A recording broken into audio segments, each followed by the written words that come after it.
Yo, what up, C10 Nation? This is Ronnie from C10 Talk. C10 Talk is one of those podcast things. We talk C10 trucks, tech, and people. That's right, people.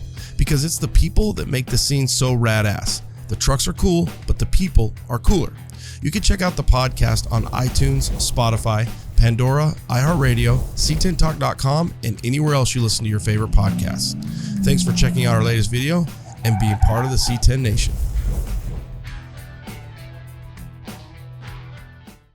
Hey guys, we're back with the builder, John Thompson. He's out of Houston, and he built this truck. So it's pretty cool to think that you can reconnect with the truck. Hasn't seen the truck in over 20 years.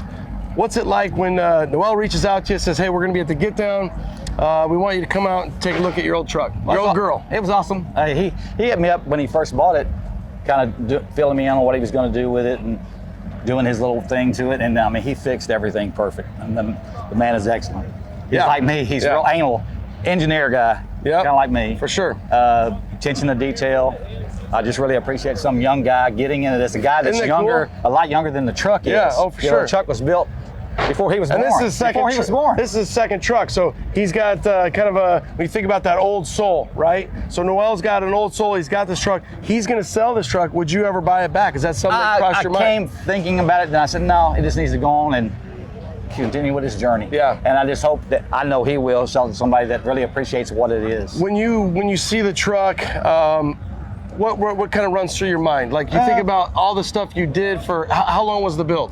It was probably a year. A year? Probably a year. It went through a few transitions. It was built, I just bought it to be a driver. And it was crazy because I drove it out. My son was playing Little League baseball at the time. Yeah. And somebody tried to break into it. So the next day we shaved the doors. Of course. It's down. That's what happens. There we went. Okay, let's do a little static drop on it. Let's put some wheels on it. Drive around a little while. Okay, we're getting itched. Let's put a little graphic job on it. Pat did a little small. Pat Maxwell did a little small graphic job on it, and then it just kind of grew from there.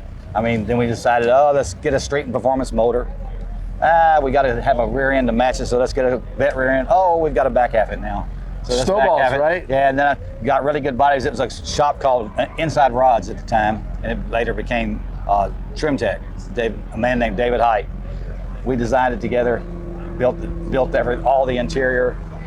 What was your thoughts on the interior? Square dash truck, and you guys said, hey, let's make it super unique. At the time, I don't think a lot of people were doing this kind of work and this kind of modification. We kind of went in that vet frame, just kind of create like a little cockpit type area. Let's do it. Yeah. Not so rounded, but keep a little bit squared up like the truck, but have that Corvette theme. And I think we pulled it off. How about the paint? What was your thoughts on the graphic of the paint? We let Pat run with it. Just let Pat Maxwell. Pat Maxwell's the master. He is the man. He's done 8 or 9 paint jobs for me over the years, and the man never seems. Was it a teal base truck? It was. This is basically the color. Okay, teal base. Tweaked a little bit. Yep. And then. Now, how about the wheels?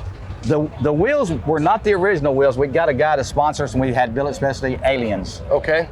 And I love the wheels too much. I said, you know what? But those are my S10. Okay, so once you made the decision to sell it, you kept the Aliens. We kept Aliens. Was it hard to make that decision? You'd worked through the truck. Was it hard to make the decision once you did to say, hey, I'm ready to sell it?